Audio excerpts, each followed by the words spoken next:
क्या एनपीएस पहले से बेटर बन गया है या फिर और कॉम्प्लिकेटेड हो गया है? क्या आपको अब भी एनपीएस के थ्रू ही अपनी रिटायरमेंट प्लानिंग करनी चाहिए? कुछ टाइम पहले एनपीएस 2.0 इंट्रोड्यूस किया गया, जानेंगे डिटेल में इस वीडियो में। तो चलिए शुरू करते हैं।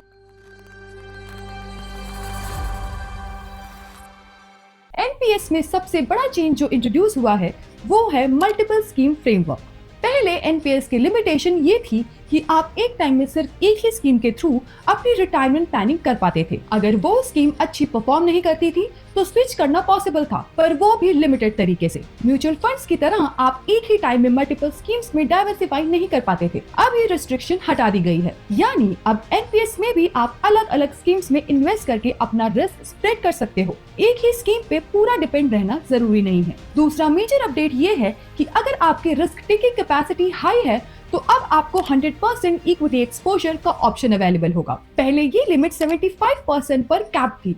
अब ये mutual fund style equity heavy investing के काफी क्लोज आ गया है। यानी अगर आप यंग हैं, रिटायरमेंट का टाइम दूर है और आप एग्रेसिव ग्रोथ चेस करना चाहते हो तो एनपीएस अब एक अट्रैक्टिव चॉइस बन सकती है। लेकिन एक्सपेंस रेशियो की अपर लिमिट भी काफी ज्यादा बढ़ गई है। पहले फंड मैनेजमेंट फीस अप्रॉक्स 0.03% के आसपास थी, अब ये लिमिट बढ़कर 0.3% तक जा सकती है, स्पेशली हाई इक्विटी स्कीम्स में। मतलब आपकी इन्वेस्टिंग कॉस्ट बढ़ जाएगी। इस सेंस में एनपीएस धीरे धीरे म्यूचुअल फंड जैसा होता जा रहा है, लेकिन म्यूचुअल फंड जैसा मैच्योर भी नहीं। अब बात करते हैं क्या चीजें सेम रही हैं। अगर आप पहले से एनपीएस में इन्वेस्ट कर रहे हो तो आपकी existing schemes as it is चलती रहेंगी, बस उन्हें अब एक नए नाम से क्लासिफाई किया गया है, वो है कॉमन स्कीम्स।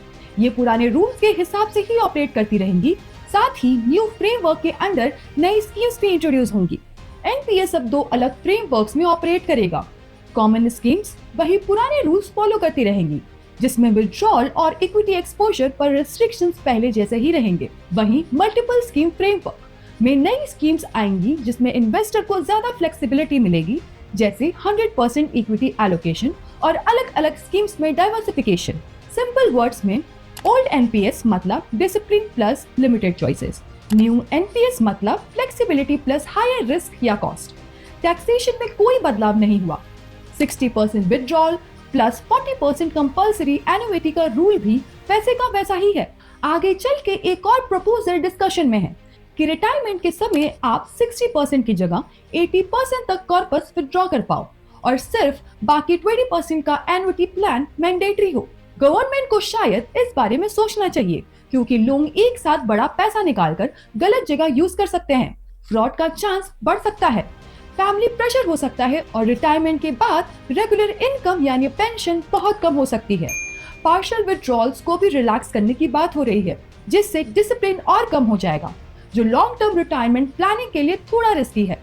एनपीएस की original strength long term discipline थी, वो फीचर धीरे धीरे डाइल्यूट हो रहा है।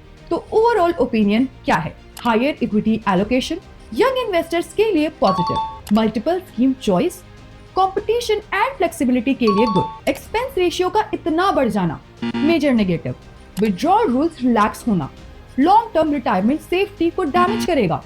यानी थोड़ी अच्छी चीजें हुई हैं, लेकिन उससे ज्यादा कंसर्न वाली चीजें भी आ गई हैं। एक और पॉइंट, एचडीएफसी जो एनपीएस का सबसे बड़ा पेंशन फंड मैनेजर था, उसका साल का प्रॉफिट सिर्फ 5 करोड़ था। यानी कंपनीज को प्रोडक्ट रन करना महंगा पड़ रहा था और सस्टेनेबिलिटी इशू आ रहा था। इसी वजह से एक्सपेंस रेशियो बड़ा होगा ताकि बिजनेस मॉडल फाइनेंशियली वायबल रहे। तो ये थे वो अपडेट्स जो एनपीएस 2.0 में इंट्रोड्यूस हुए हैं या आगे जाकर इम्प्लीमेंट हो सकते हैं। आपके इस पर क्या व्यूज हैं, हमें कमेंट सेक्शन में जरूर बताइएगा। और अगर आपको ये वीडियो अच्छी लगे तो वीडियो को लाइक करें, शेयर करें और चैनल को सब्सक्राइब करके बेल आइकन दबा दें। मिलते हैं नेक्स्ट वीडियो में, तब तक के लिए स्टे इन्वेस्टेड।